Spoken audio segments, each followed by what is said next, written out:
Hello and welcome to another edition of the SGR Coffee Break. Again, saving your ears. It will be a thing. Maybe at like episode 100 I'll yell again, so you've all been warned. But that's like 2 years away, so don't even worry about it. Anyway, just You want to shouldn't do it at episode 100. You should do it like 102. just to really throw people Yeah, off, really yeah. wreck that OCD. Actually, I should do it at episode 101 because then it's an odd number and it's one away from the perfect time. You know what? There you go. So maybe episode 100, maybe episode 102, maybe episode 107. 105. Who knows? You never know. But somewhere around that time frame, I will kill your eardrums yet again. Ah, yeah, good times. He guarantees it. I guarantee it. Because I am a dick like that. Because I am Vlad the Heartless. That is true. And, I'm reviewing a game right now that Vlad the Heartless would really love, which I'll talk about in a little bit. Oh, I'm playing one Um, that he's very much enjoying right now. But we'll get to that later, too. Because, yeah, Vlad the Heartless. He likes watching he the world lives burn. on. He likes watching the world burn. That's all there is to it. Oh, Vlad, you're so nice. You're such a great character. But we're not here. And we feel wrong for laughing at the evil things that he does. Well, maybe you do. I do. I'm just like, oh, that's so funny. Oh, I'm a horrible person for Oh, finding you that you funny. wait, you wait. There's something that he did this time that was pretty terrible. But All right. yeah, Can't wait to hear about that. we'll get to that later. Carrie, Yeah, we have a topic this week, don't we? And it's definitely kind of. not the fact that we won't have a booth at E3. I can guarantee you we will not have a booth at E3. All right, I got something to say about that real quick. Make this real fast.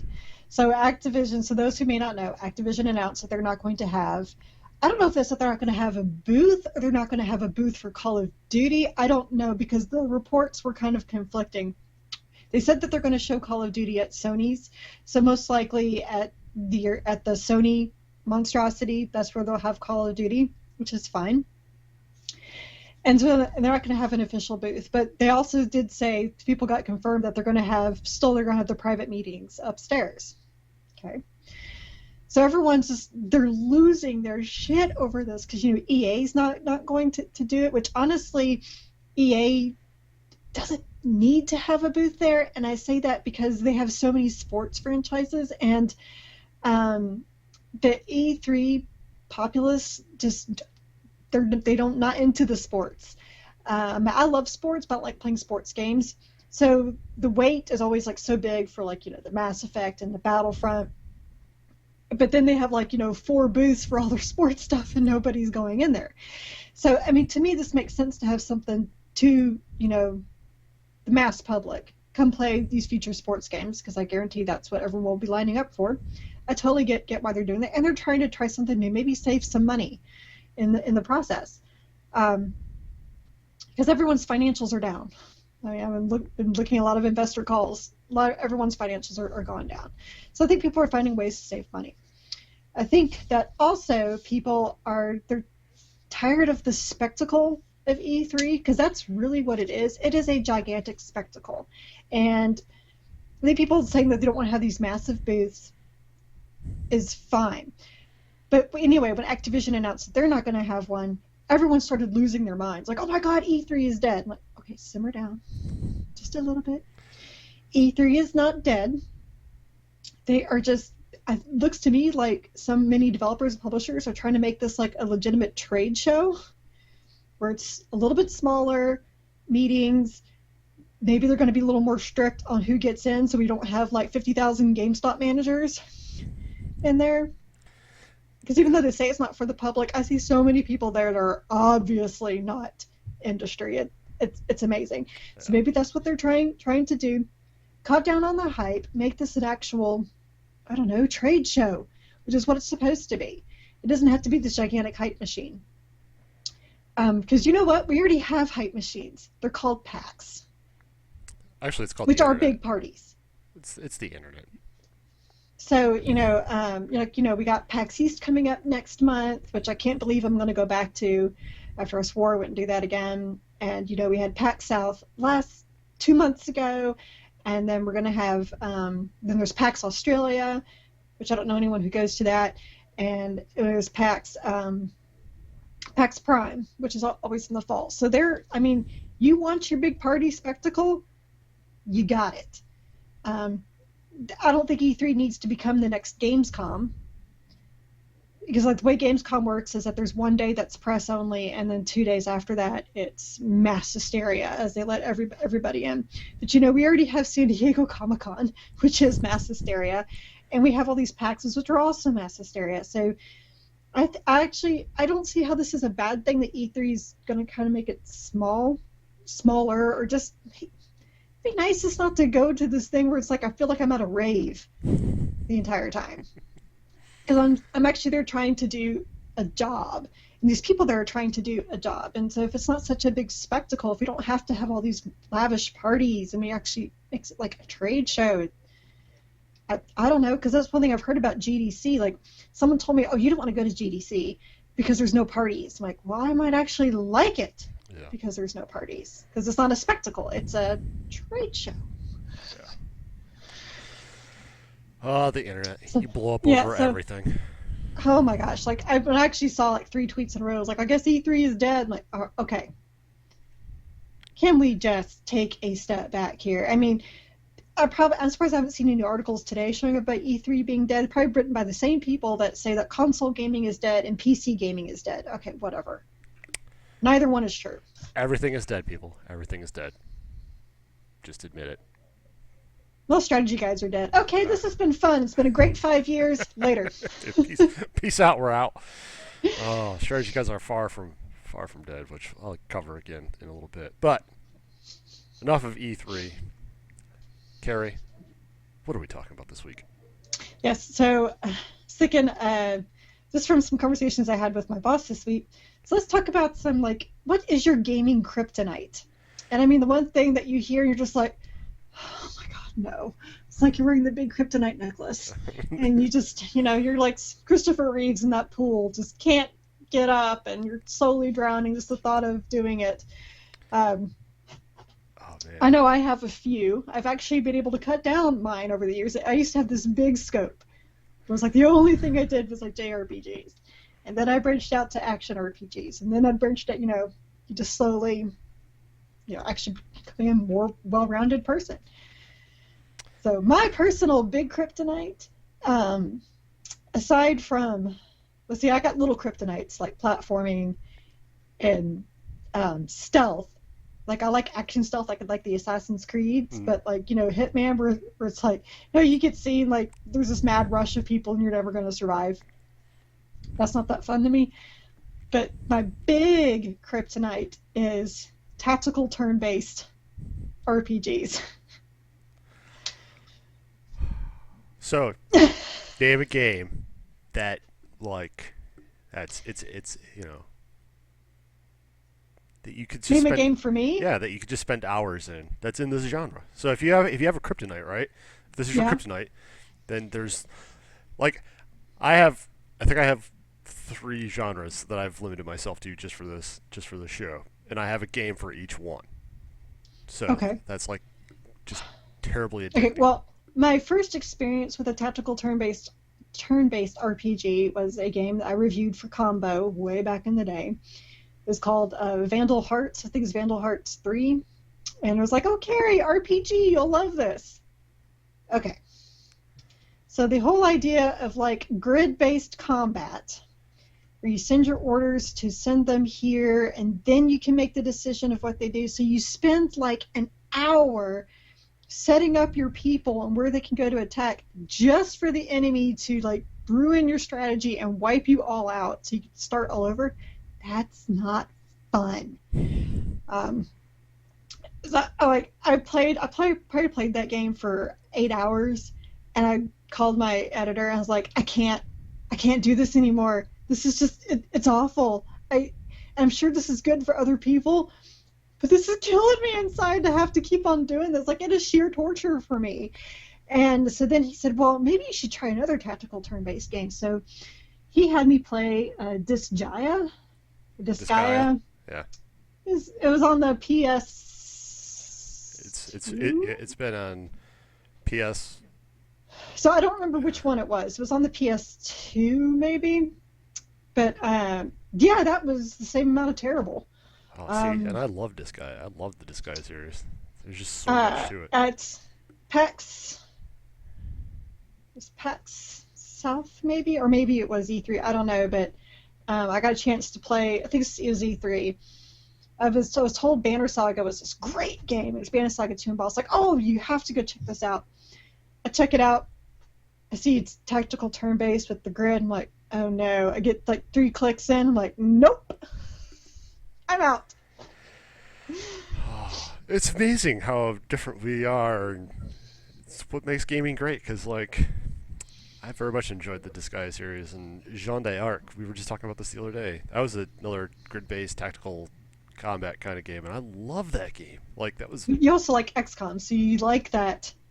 Because XCOM's tactical turn-based too, isn't it? yeah. Yeah.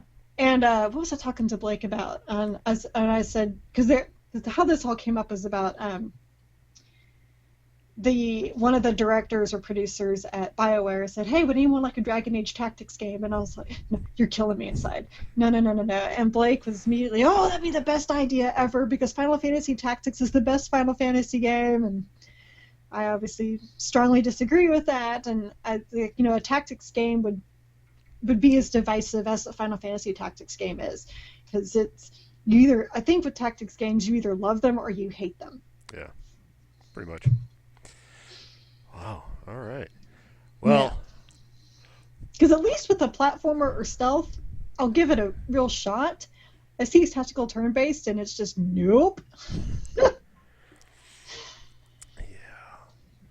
for me, one of mine is, and I keep trying. I don't know why. I guess I'm like Blake in this aspect. It is those ridiculously hard, like indie platformer games. So an example of this is Super Meat Boy. Mm. Like, you know, and I like hard games, right? Well, Yes. hard is a relative term because I'm watching people play Dark Souls and 1 and 2 and Bloodborne and beating it in like an hour and a half wearing just being naked. But to me those are great games. But I keep trying to like Super Meat Boy, and I just get so frustrated. I'm just like, why? What is the point? It's kind of like I am the Bashi. It just I'll play it for maybe 2 minutes, and then I wouldn't say I rage quit. I'm like, okay, I don't see the point of this. This is just boring. I don't want to have to do pixel perfect jumps, and I don't find that entertaining at all. No. But just and praise be those people that enjoy them, because I've watched a lot of people play those games, and it's great. I enjoy watching it because it's amazing to see the skill that some people can have, where they can just Mm-hmm. beat these games in seconds. That's where AGDQ and SGDQ are so great, because you can see these games just destroyed, and inside there's a little part of me that's like, yeah, fuck you, game. You see that shit? It was like watching that guy do Battletoads, Oh yeah. which I've never played the original Battletoads, and I'm watching him play this. And the thing is, like, he's talking, so he's not concentrating as much because he's got the muscle memory down as well. But I'm watching. I think it was that level where you got the snake kind of like doing this. You got to jump around the snake, and you have to know exactly where he's going to come because where the spikes are, and so he knows exactly where to fall down when to go backwards. And I'm watching all this going, this is not fun. You people are crazy. Oh man. Yeah. Oh. Yeah. I think I've gotten like Super Meat Boy because it was on a PlayStation Plus thing once. I think it was. I Yeah. tried it there. It was like, nope. Tried it on the PC when it was. I think I got it for like 49 cents on a Steam sale. Yeah. Nope. I can't do it. Tried I Am the Bashi, and I was like, I never even heard of that one.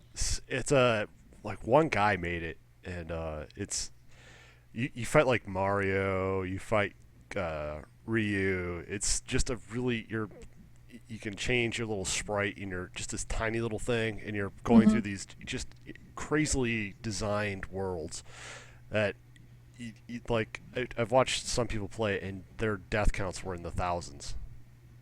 because it is one of those where you have to do like pixel perfect jumps and and frame perfect timing, and then you get to the No. boss and it's just and it's cool because they use a bunch of like old school uh, bosses that we're used to. So like you're fighting Ryu, you're fighting Mario, you're fighting like the ghosts from the Mario Ghost House and stuff like it. Just I mean it's cool in that aspect, but it's just like where do people find the having to do this pixel? But hey, people find it fun, so that's why there's all these genres of video games, so Yep. everybody can love them.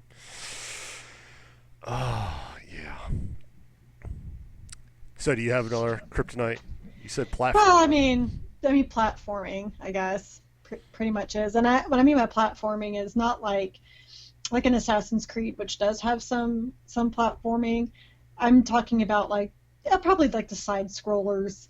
Um, I was never good at Mario. Still don't like those games to this day, and just not that into it. I think the last side scroller I tried was Guacamelee, because someone told me, "Oh, you would love this game. This is like the best game." Oh no, I played it for about an hour, and I got to one part where you had to make this perfect jump and slide at the same time to get through this area, and I just couldn't do it. And I was told, "Oh, just keep practicing, you'll get it." I'm like, no, not Yeah, that fun. I'm kind of on the same. Oh, I'm on the same page with that one because like I tried Guacamelee mhm. and I think I made it half an hour, 45 minutes into it, and then it was just like it became this giant cluster of here's all of these skills that you need to start incorporating. I was like, can I just run and punch people? Because that was fun.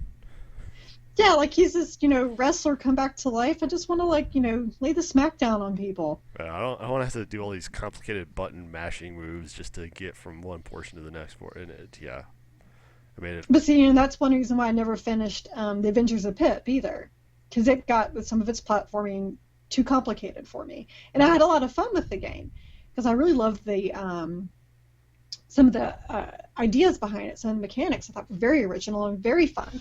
I just couldn't master it, and I'm not, yes, I like fighting games, but yet I have trouble mastering like button combinations, which is why you'll never see me in a tournament, and I'm fine with that.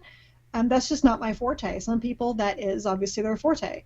Um, yeah, that's just not my thing. My forte is putting on the strongest armor possible, taking a big sword and going rawr and just slashing through shit.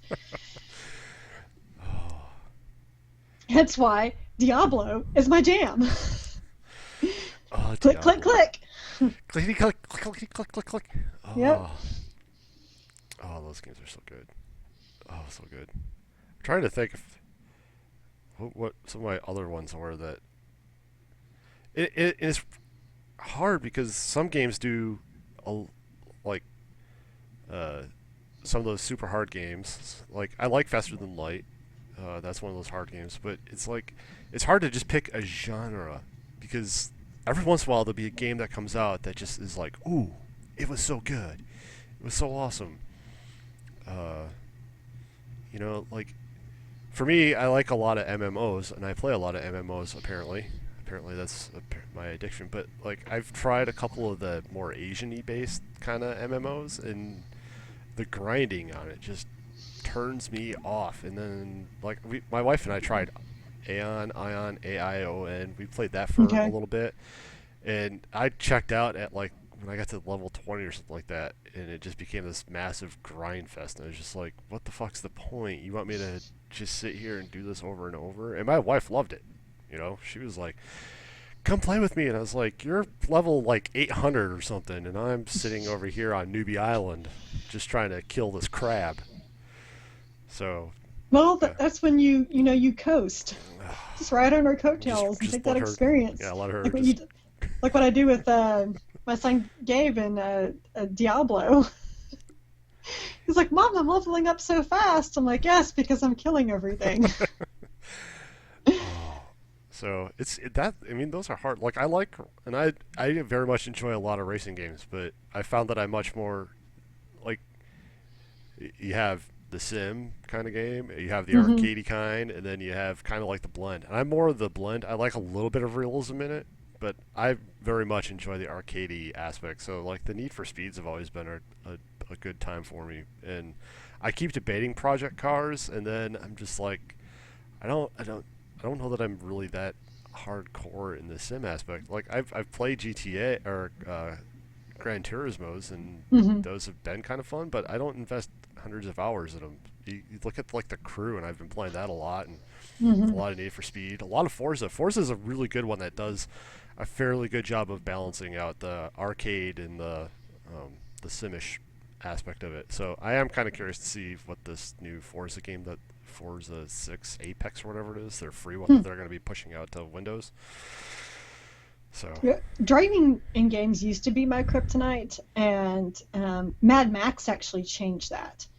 Um, I don't know what it was. It just because I guess because you have to do so much of it, and it's just something about it got me comfortable in it. Where I'm, I don't think I'll ever win any of the side mission races, but but I don't dread it. Like it's like, oh, I have to get back into my car. Can't I just go run around? Well, the answer is no, you can't.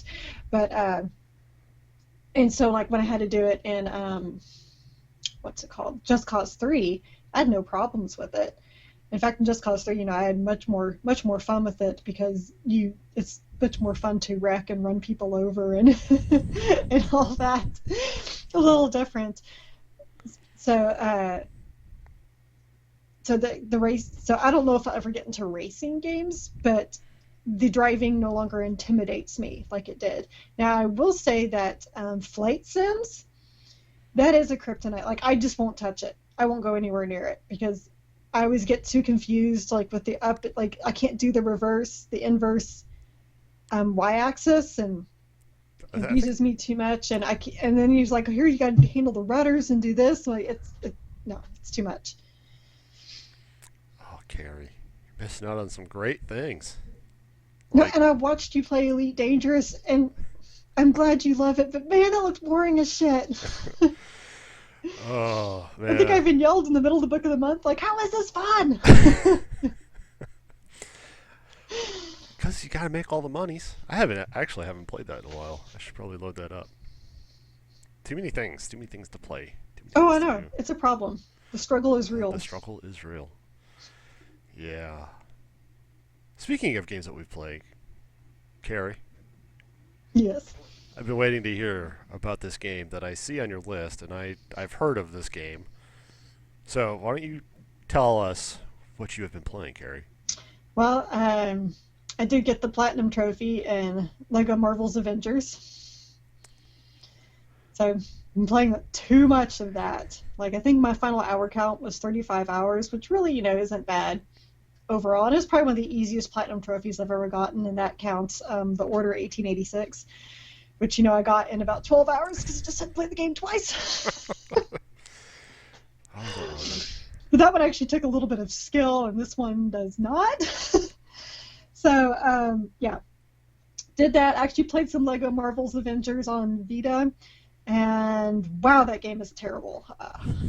Yeah, it's I it's think funny because Lego Batman 3 on Vita was fantastic, and Lego Jurassic World on Vita was fantastic, and I don't know what the hell they're doing with this. I mean, it didn't go back to the awfulness that Lego Marvel Superheroes was on Vita. That was just, I don't know what the hell was going on. But it's not a good game, and I'm like, yeah, I'm not going to get the platinum in here just because I can't handle the flight controls on this because they are terrible. You got terrible flight controls and terrible camera, and you have to get through these races in a certain time limit. Timed stuff, that. that's my kryptonite. Oh fuck. Time stuff, Anything and then timed. yeah. If you throw a timer on me, I instantly get mad, and then if you throw a QTE just randomly into some sort of action sequence, I immediately just like, oh, I'm done. I'm out. Chat, Yeah. peace. I don't have to do this. Yep. Yeah. So Fucking hell. yeah.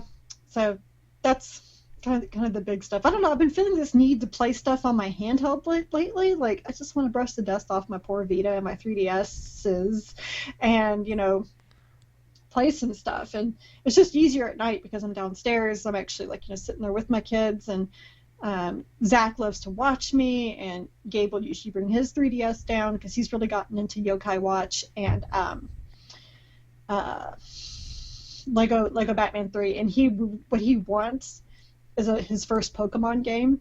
So I told him I wouldn't get him one until he can read. Well, he was reading me a book last night, and he was having trouble reading the word holler, but he could read Pachycephalosaurus and paleontologist. So I was like, how are you getting that?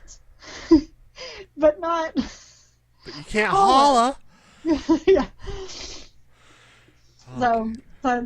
So I'm probably going to get him his first Pokemon game here soon because he's very excited about playing some Pokemon. His big question was, is there Pikachu in every Pokemon game? And I said, yes. Pikachu, Yes. I choose you. Pikachu is always there. So then played some more We Are the Dwarves. I reviewed that, watched a stream of it, really enjoyed watching how much this guy did just as badly as me. It's very entertaining. Of course, he kept saying, you're yelling at the camera, this game is hard. Like, I know, man, it is. And then the day I posted my review, the developer came out with a patch note saying, okay, we're looking at fan feedback, and we've added in an easy mode. I'm like, son of a bitch! Oh, I was, because I don't know if we watched the same guy. It was an archived one. Nobody was playing Mine was on archived Twitch. too. So, if you look at the Steam reviews of it, that isn't the game mechanics are broken, the game lags. It is fuck this game. It is hard, and it's not the fun. And it's not the fun hard. It's the irritating hard. That was like the most common. If you look at it, it's just like negative, negative, negative. One person is like, I love this game, negative, negative, negative, and it's Like so. Apparently, the developer did a great job at making a very nice looking game that is apparently it's mechanically beautiful. sound. It's But beautiful. The mechanics are perfect. Like, everything is nailed down. It's just, and this metaphor I thought of after I turned in my review, as always, was just like, imagine that you stumble and then roll down a hill and break your nose, and as they pick you back up, they punch you in the face. And they're just like, do you want to do that again?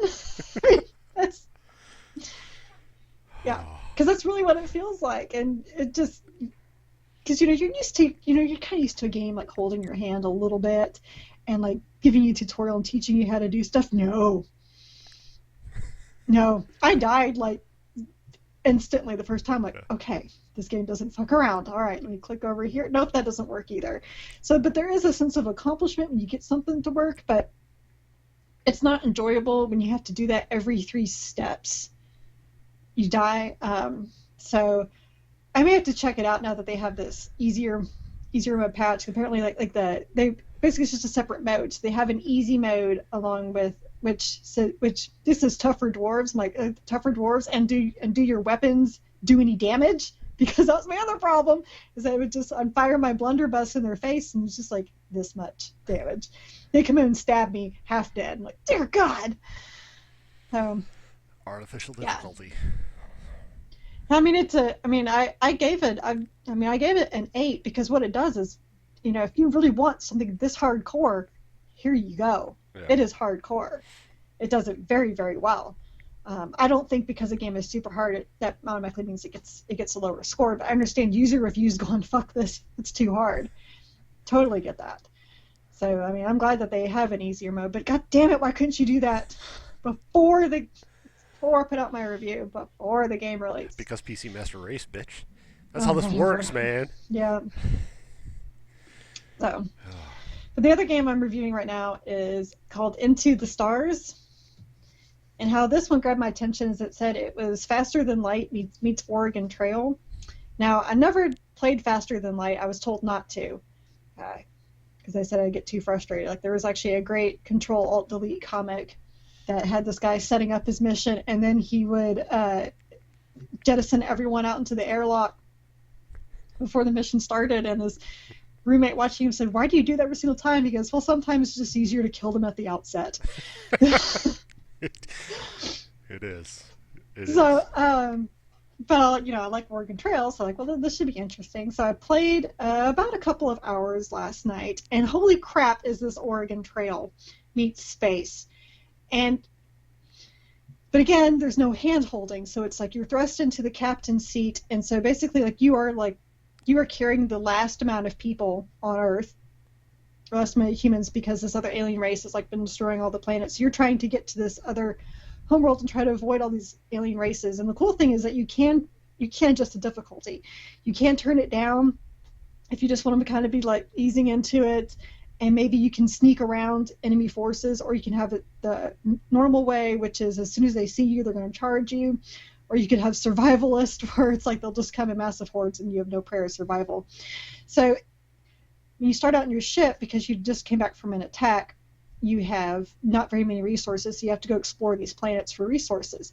So you have to recruit your team, and whenever you explore a planet for resources, you have to pick your team members by what their stats are, which I learned that one the hard way, because I've sent this one guy, turns out his piloting skills were way low, so he failed the mission and crashed and made me lose some resources. I'm like, what the hell? It's like, oh, that's what those little things mean. Okay, so now I need to see this, and you can level them up, give them some training. You also have all these people on board your ship you got to take care of and make sure they're all happy. And you do that by with your resources. You also have to manage when you're piloting your ship, because I wasn't paying attention. I was piloting it and I was looking at something else, and then I hit an asteroid and 47 people died and their happiness rating went way down. Oh, you should just jettison the rest of the people out there at that point. Just call it a day. Oh, right? Actually, I didn't save that game. I just wiped it. Like, because I kept crashing into stuff because I kept reading something else. You know, kind of like the whole thing with Elite Dangerous. You start reading something else. Oh, you're in the sun. Yeah. But and it is, you know, kind of like Oregon Trail, in that like those alien ships will come in and attack and you have to deal with it. But it's not like you're actually maneuvering a ship. You're sending out orders and then stuff happens. And like when I was exploring this one planet, like you don't actually get a third person or first person point of view. People you send down there just go down there and like, well, this happened. And then you have to make a decision. And like my first decision, like they come across this alien race and like, they want to scan us with this technology. Like, I don't know what to do. And your choices are, let them scan you, you big baby. And it's like steal their tech and scan them. It was like, oh, this sounds like this one exchange recipes. And so I'm looking at this going, okay, I was giggling thinking of like Vlad the Heartless. And so I actually decided, like, oh, just stop being babies, let them scan you, because I thought that'd be funny if they all died. And turned out that was the correct thing, and they all were healed. And then we made friends with this alien colony. Oh, but because we did that, we got new medical bay technology, and then our happiness level of the city went up. Nice. So, like, I like it. I mean, it's kind of crazy. There's a lot to kind of keep track of, but I mean, it kind of is like an Oregon Trail in the stars. Okay, it's not Oregon Trail unless somebody's going to die of dysentery. Did you have anybody? What about crashing into an asteroid and people die? I mean, there's that. I've crashed into a lot of asteroids in Elite Dangerous, so. Yeah, but you're not carrying a floating city either. Yeah, but I just jettison them. That's too much work, man. It's too much. Too much. You can actually, if people get too sick in the medical bay, you can just start jettisoning people so that you don't spread their disease. You know, I mean, this is Vlad the Heartless we're talking about, and Blake. You're gonna reach the final destination with like just you and two other crew members. No. Because this is Vlad, right? So I'm gonna play as Vlad, but I'm also gonna play as Blake's tormentor and get all super creepy. So what I'm gonna do is find the hottest chick, chain her up so that way she can't go, jettison the rest of the people, and then get to my destination, and then her and I are going to reproduce, even if she doesn't want to reproduce. God! Dude! That is how I fuck. I don't know if you can make those kinds of choices, but... Oh, well, this game sucks then.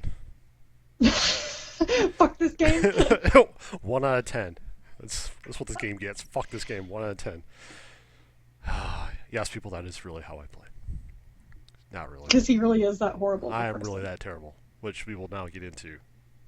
Okay. Do you have anything else? No. No? Okay. Now I'm curious what awful thing you've been doing. So I'm looking at your list, and I don't... Well, there's one game I've never heard of, so maybe that's it. That's it. So, been playing Street Fighter V. I'm still not going online. Actually, to review the guide that I just got, which is absolutely fucking gorgeous. I've actually just been sitting in the training room and just working through their combos. I can say this. You may have noticed that on Strategy Guide Reviews I made a comment about Winter Brawl being going on. And during throughout the Street Fighter sessions, a lot of times, every once in a while you'd hear, "Oh, he needs to get that frame data app. He's clearly not. He doesn't know his frame data. He doesn't know this matchup." And then they made a comment about the Prima Game Strategy Guide, and they referred to it as the Bible. So Prima Games has apparently just knocked this one out. And as a side note, Carrie and I, when we were trying to figure out what to talk about, we're still irritated that there is no MKX guide. There needs to be at least a frame data app. Like, come on. I mean, Street Fighter V has that, and they're going to Especially with how many balancing patches they've put in, because they've changed so much. Well, the other game that I played was MKX, and yesterday they just released. What I really liked about this one is that NetherRealm, when they released this patch, which was 10.5 gigs, this patch was to bring up my copy to the XL edition because I bought the new character pack. So I got the 4 new. They released all 4 characters. So I got Leatherface, Bo Rage Ho, Alien, and the Tribot because lazy. Triborg, I think. Triborg, yeah. So you got all 4 of them right away. But then they also implemented a bunch of their new balancing tweaks and changes. It all came in one giant. Like they didn't release parts of it along the way. They were just like, hey, one big patch, have at it. So, yeah. Yesterday when I was playing, and I started watching a couple streamers that are playing Mortal Kombat X right now because obviously they want to play as, Leatherface or the Zenobite or the Alien, however you want to pronounce it. Which the Alien fatality is great because, like, you play as a little minion alien, but then one of the fatalities is you become the queen, and, like, you got the character just sitting there in the dark, and all suddenly this the queen comes up out of nowhere and then just stabs him through the chest with her tail and tears him apart. Oh, it's so great. Oh, love Mortal Kombat. So yeah, I've been playing that, but I've been dealing with a lot of the ball punch from Casey. Just it's different now. It hits, I think, higher. So some of the combos that you used to be able to string together with that are now actually affected by it because you can't really chain everything together because that hitbox is actually moved up. So there's all kinds of different changes. It's a lot easier now to take people, anti-air people, so there's a lot more people being able to do that now. So anyway, that was that. Also played some Destiny because my brother was like, I never see you on the PlayStation anymore, come play with us. So I jumped on once and we played Destiny, and I was really drunk at that point, so he basically carried me through whatever it is that we were doing. And then I've been on PlayStation a lot the last couple days. But anyway, so the other one that I've been playing, which is where Vlad the Heartless comes in, is Grim Dawn. And I saw this on a guy that plays a lot of ARPGs. So he plays a lot of, his mainstay is Path of Exile. But he was playing this, and I was like, oh, this looks really interesting. This is kind of cool. So I checked it out on Steam, and I sat on it for a couple days because it's like, I think it was like $19.50 or something like that because it was all of 10% off. But it's a brand new game. It has really good reviews, and I was not expecting to like it as much as I did. So it's Diablo. It's a Diablo-style game. It's all clickety-click, and you're building up skills. But what I really found that I enjoyed about this is that it is such a cohesive world. Unlike Diablo, where it's you finish an act and then you're teleported to a new area. Yeah. This is like a giant world, and you just walk around, and the story takes you. The story is, it's all right. I'm not really playing it for the story. I'm playing it for the loots and the fun. I guess you don't really play Diablo for the story either. No, I mean, it is whatever. I mean, the story in Diablo is pretty much, it's okay, I guess. I wouldn't say it's great. It's not epic. This one is.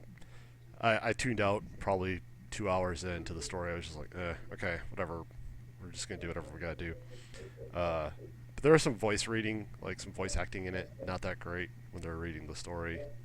I think that's where I started tuning out. But what makes this different is so not only is it you have like a little hub world, and then your little starting town is here, and then first part of it, you work up this side, and now I'm working up this side, and I'm going into the mountains.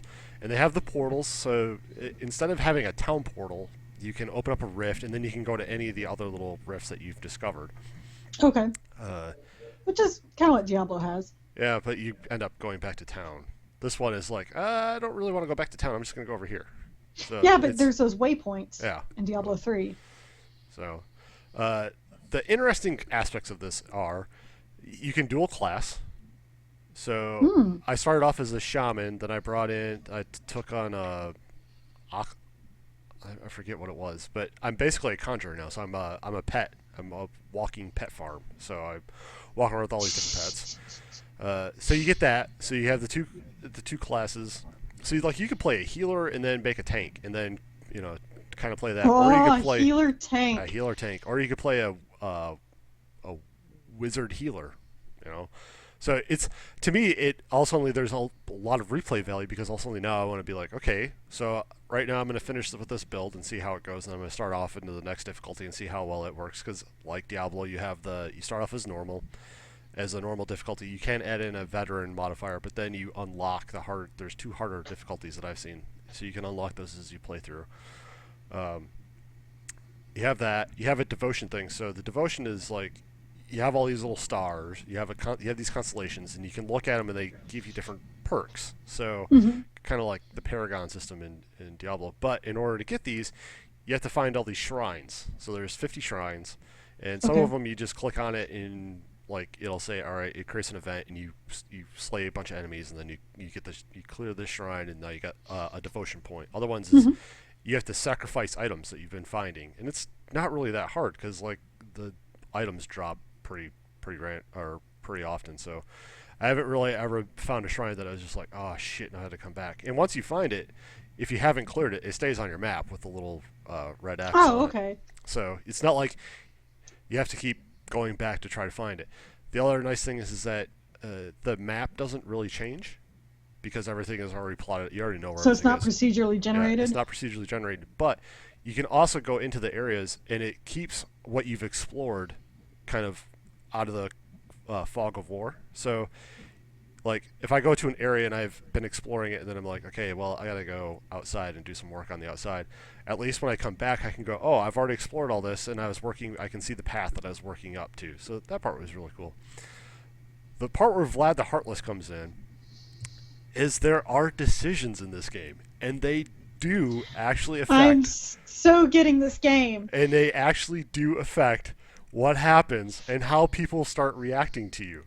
Oh my gosh, I need this in my life. So the part where Vlad the Heartless came in was usually I've been trying to send people back to town just to see what happens, but I walked into this cave. It was so a lot of the cave entrances you'll see that are marked on your map as you're going along. Every once in a while you'll find a cave that's not marked.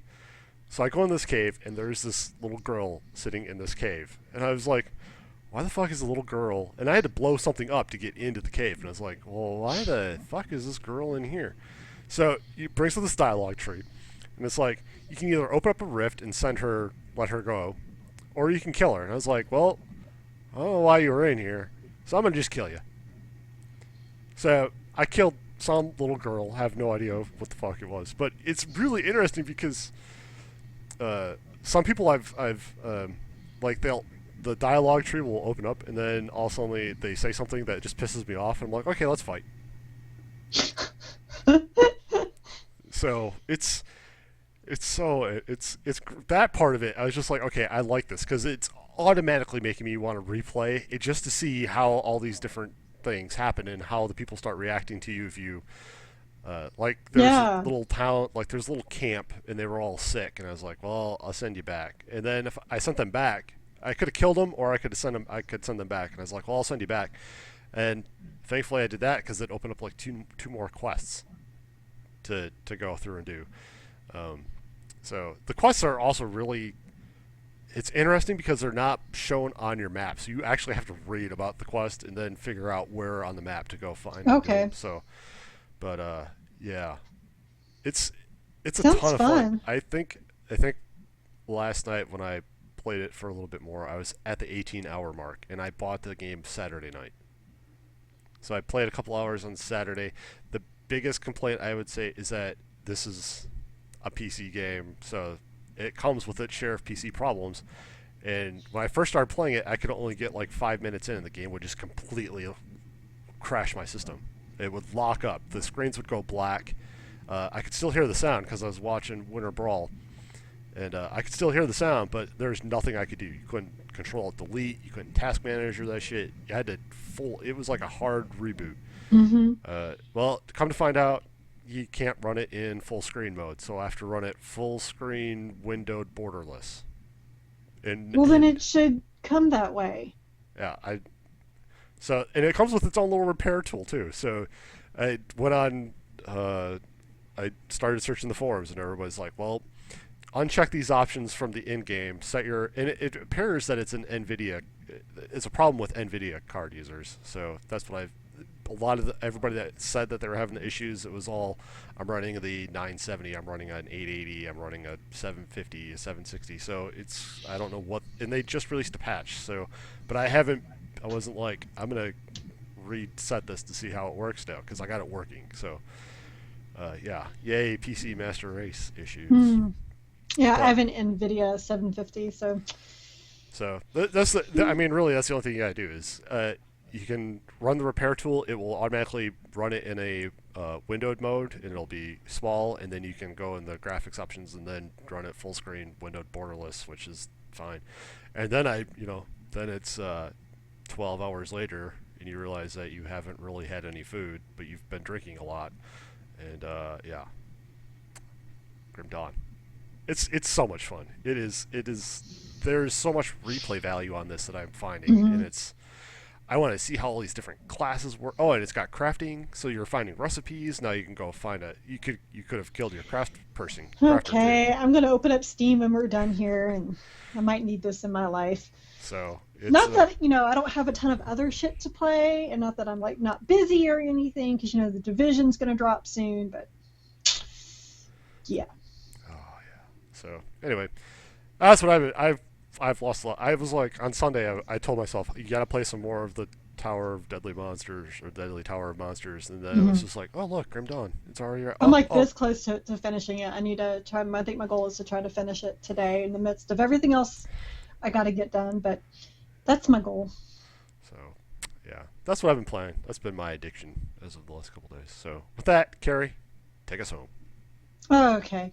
Well, we'd like to, of course, thank you for listening and watching us on the SGR Coffee Break. If you have any comments, you can email me at strategyguidereviews@gmail.com, or you can leave a comment here on this post. We are also on Twitter. I am at Crunchy Chocobo. Chris is at Starvin, and the site is at Strategy Reviews. And so I already got my first Strategy Guide review done this year. Yay! I just turned mine in. Just a month and a half later, but hey, what we're doing what we can. We're not going to say like how long Chris has had Fallout 4. I just turned that in. I turned it in right before this, and even in the article, I was like, yeah, it's only been like 2 months. It's only 2 months late. But hey, Fallout 4, that's done. Right. So I got my Lego Marvel, and I'll be doing the Lego Marvel for Vita guide probably next week. And of course, Chris has got his Fallout 4. He just got Street Fighter 5. I just mailed Blake Far Cry Primal. So we're finally getting some strategy guides in for 2016. There's not one for The Division, which doesn't surprise me since that's kind of an MMO. And if there's going to be a strategy guide for MMO, it should be an e-guide. Yeah, that could be updated. Yeah, they got to change all that stuff. So we got plenty of good stuff coming, so of course we ask you keep on reading strategyguidereviews.com every day, and we thank you once again for sticking with us. Yes. And with that, we always like to remind you, don't be a dick on the internet. Just stop it, okay? We play video games. We're having fun. It's cool to be a dick on the internet. I understand that's like the new hip thing, but just don't do it. You're just an asshole. Especially during politics season. Especially right now. So stop it. Don't be a dick. Just if you're going to be a dick on the internet, just log off. Just like go for a walk or something. Just don't do it. It's a happier place. And with that, we're out. Peace.